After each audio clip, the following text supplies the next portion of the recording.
Wow. That's so pretty. Oh my gosh, that's such a pretty color. Oh, it's nice. Oh my gosh, wow. This palette is so amazing. I'm discovering new things as I play with this palette. Do experiments after experiments like this to learn how your paints work together, to see what your favorite colors are. Like that is mind-blowingly gorgeous. All right, hello everyone. I'm trying to think of fun little tutorials we can do as our very first play with paint. And the first thing I would say is get a really cheap watercolor sketchbook like this where you can just play. You don't have to make anything beautiful. You can test out different things. You need a lot of paper to be able to test out ideas, get miles on the brush, practice. You can, if you use good watercolor paper, this is Arch watercolor paper, you can paint on the front, you can paint on the back. On sketchbook paper like this, you can only paint on the front. I did try to paint on the back, and you can see it just comes out really dull and doesn't look good at all. But today, let's practice just something really simple. In fact, this can be a practice page where I've already done some junk on it. I've got an 8 round. You can use any medium-sized round brush, watercolor brush. You do need to at least use paper that's meant for watercolor. That's key. And you can do this exercise with super cheap watercolor paints like Crayola paint. You'll get way more beautiful results if you use good paint. But if all you have is Crayola, you can at least practice your brush strokes with that. All right. So also you can leave paint to dry on your palette and then just come back and reactivate it. So I'm reactivating some of this cobalt blue. You also want to have a sponge or tissue, or you can use a toilet paper roll and reuse it over and over to blot your brush like that. This is going to be a dry brush technique. I want to show you what dry brush technique is. Dry brush technique results in these really beautiful marks that leave these sparkles in the paint, which is perfect for painting sparkly water, gossamer watercolor, butterfly wings, and a lot of other textured elements like fur getting hit by the light. I've used dry brush technique for those things and so much more. So let me show you what dry brush technique is and how you do it. So I've got my 8 round by Silver Black Velvet. This is a really good brush. This is one of my core brushes. I use this probably 80% of my painting time. And you just make sure your brush is cleaned out in your water. I'm going to get the excess water out. Actually, you know, you can get a good bit of water in your brush. And let's use this toy watercolor paint because it works with pretty much any watercolor paint. So now I've got probably about milk consistency paint. Be sure to check out my video I made about that. So I've got it on my brush. I'm going to blot my brush, especially the heel. And then instead of painting with the tip, I'm going to paint with the side of my bristles in a fast, swishy motion. So let's see how that works. Fast, swishy motion. Okay, you can add to it. But that results in a really gossamer looking butterfly wing, or you could use it for water. So this is a great technique to have in your arsenal of techniques. So you're going to just make some swishes in an X mark, in an X kind of orientation like that, rounder, boom. We have a beautiful butterfly. While it's wet, if you want to add some variety, you can drop in some very watery, so be sure to add water to your paint.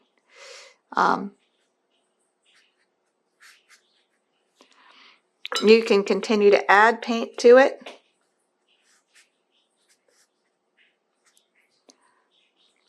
And now that I'm painting on this paper, I can see how much better it looks on this Arch 100% cotton watercolor paper. to get the same effects.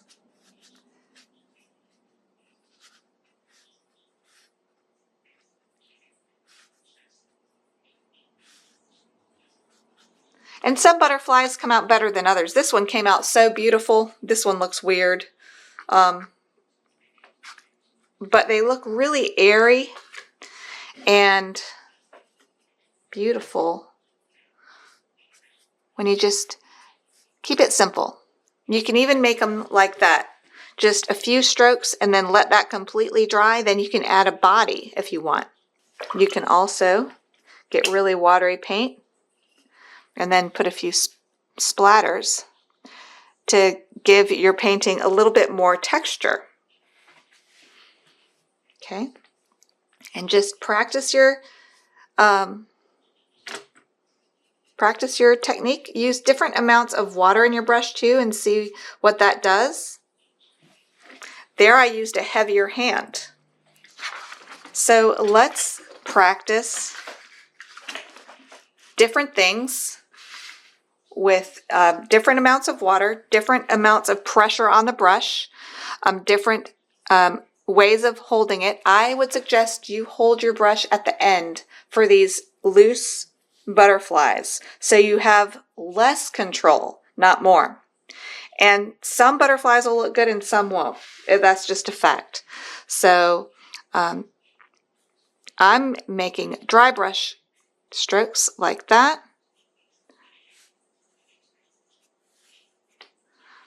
And there you go, you've got a butterfly there. And I used a really light touch too and a fast swishy motion to give it this sparkly look. Let's get some thicker paint. So I'm getting more cobalt and adding less water to it so it's darker. Let's use the side of our bristles as opposed to the point and go swish, swish, swish, swish. So I'm kind of making a rounder bottom to my butterfly. You can even put a body in like that. This is dry, so I painted right on top of it. You can play with your colors. This is a good way to test out all your colors and see which colors you like. Here's aqua. This is what's otherwise known as Joe's favorite, Joe's turquoise that Cheap Joe's used to sell and now it's discontinued, but it's a beautiful color. Look at this color. And then to really be fun, you can, while this is super wet, you can drop in some blue if you want.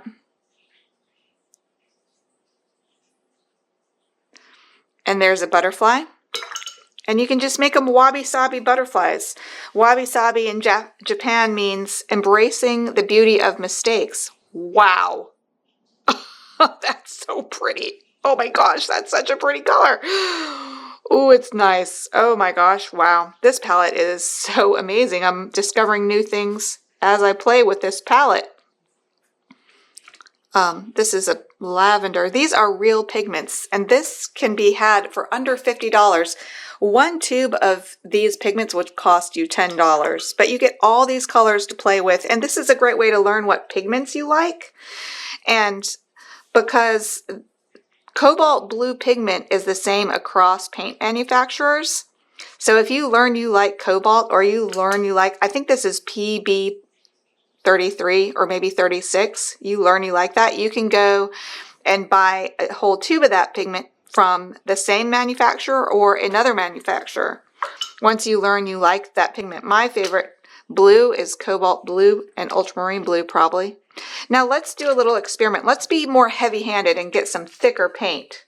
Okay, I'm going to get a lot of paint and just a little water added, and that's called milk consistency, and when I tilt my palette up it just beads. And I'm going to use a heavy hand. I'm going to mush my brush and not use a side swishy motion, but I'm just going to mush it on the paper.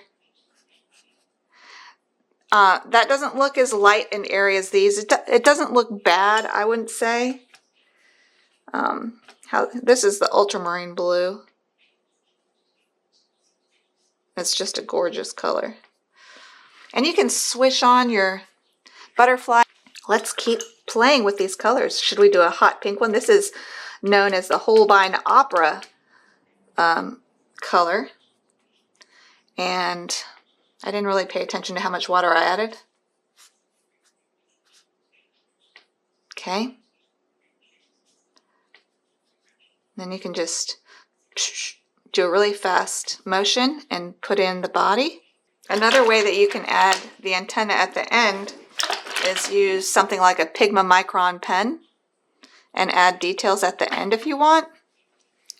But this is a great way to, if you're wanting to learn your colors, you could do these little butterflies as postcards.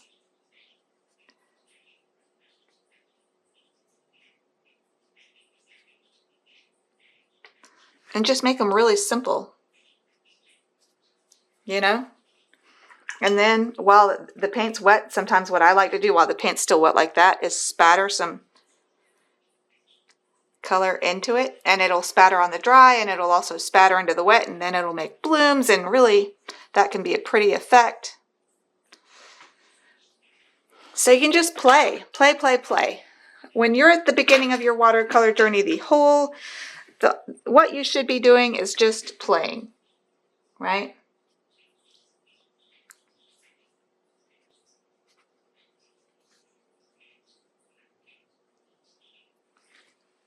And see what happens if I drop some hot pink into my super wet paint.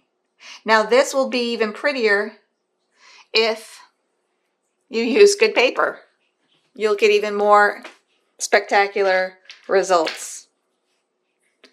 But this is a good exercise to start. Use hard marks, use light marks, use the tip of your brush to paint some butterflies, use the side, use different colors.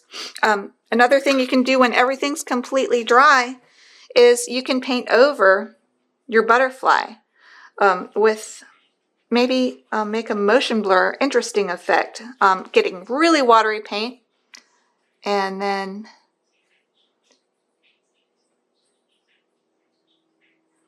the more you connect everything, the better. So see, you can paint layer over layer like that. Say you want to put some of this amazing turquoise color I just discovered on camera over another dry one. Say you want to put some dots. You know, you can put dots. Once your paper is completely dry, that makes it set. It's like almost like it makes it permanent.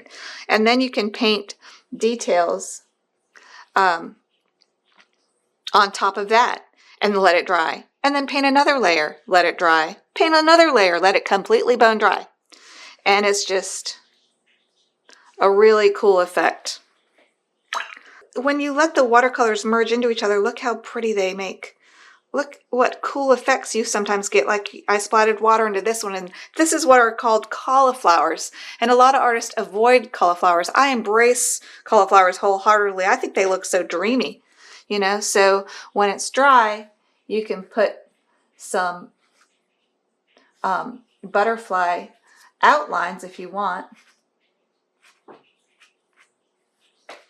And you can make it exactly to your paint, or you can make your own butterfly shape that's totally different than what you painted, and it kind of looks good, I think. I mean, this is just play.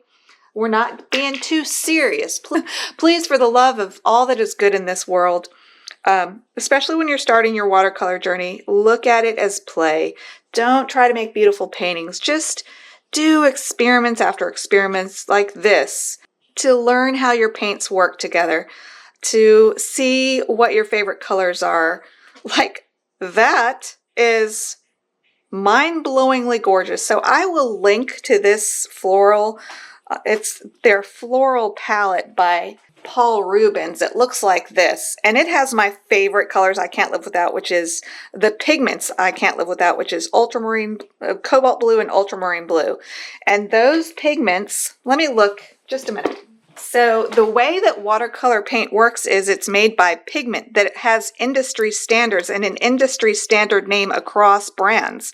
So PB29, pigment, P stands for pigment, B stands for blue, 29 is the actual pigment number. And across paint manufacturers, the tube of professional watercolor paint will say what pigment is in it, and sometimes they use combinations of pigments. This one is ultramarine blue. So ultramarine blue is pigment PB29. This is called ultramarine blue, French ultramarine by Winsor Newton. Paul Rubens might call this butterfly blue, but the pigment is what you want to keep track of across brands if you find a pigment you like. And this is cobalt blue, and let's see what pigment is in this one, PB28. So PB29 and PB28. PB28 cobalt blue is this color. The ultramarine blue is this color, and this blue is a lighter color than French ultramarine. So it gives you nice medium values, and when you mix colors with French ultramarine, they give you darker, richer colors. Like this. Look how dark that is. That's ultramarine blue. That's why this butterfly is so dark, because I painted it with almost full strength French ultramarine. I painted this one with watery cobalt. It's lighter, but it's also lighter because I added more water to it. So the more water you add to your pigment, the lighter it'll be. The more paint you add to your paint to water ratio, the darker it will be. But also some paints are just darker than others. PB28 is lighter than PB29. French ultramarine is darker than cobalt.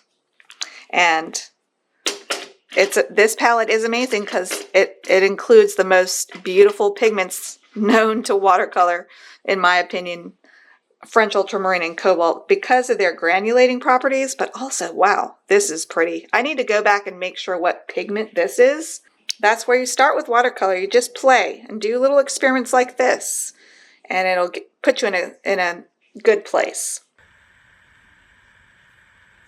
I got beautiful results painting these butterflies with professional grade paints. This is the Floral palette by Paul Rubens that I got off Amazon. It's about $45. But the question is, can I get these kind of results with Melissa and Doug toy watercolor paint I got at Target? Let's try. Here we go. By the way, the key to success for this is to use at least watercolor paper. This is not cotton watercolor paper. It's cheap. Just sketch student grade watercolor paper. But I have gotten some good results on it, including these butterflies. So let's see what happens if we use student grade watercolor papers. So I'm going to use a size 8 round, and I'm going to get my brush wet, get off the excess water. I'm going to smear it around in this cheap Melissa and Doug paint, and it looks chalky. Just look at that white stuff. I don't know. And let's just see what the butterflies look with this paint. All right, that's not bad. I mean, you can put a little body there, boom. That looks pretty sparkly and transparent. I mean, so if you want to test out whether or not you want to try this watercolor journey, you can start with this exercise and just play and see, is watercolor something you want to pursue using really cheap supplies? But as soon as you figure out you want to get a little more serious about watercolor, of course, I do recommend that you at least get somewhat decent quality paint. But the most important thing is to get decent paper. But this sketchbook paper for this exercise, just to practice your watercolor strokes, practice your dry brush strokes. You can practice your wet on dry painting, which is more of painting with your tip. Let's get some different colors. I'm going to get some orange too in my brush. All right. So this is thicker paint, and I'm going to use more of my tip now. So see how that gives a different look, and it's looking a little muddy, but it's because I painted in other colors. These were painted with a dry brush technique, where you get the excess water out of your brush, pick up some paint, and then use the side of your brush as opposed to like this. use the side in a fast swishy motion. And it really gives it an ethereal, gossamer look, even with cheap watercolor paint.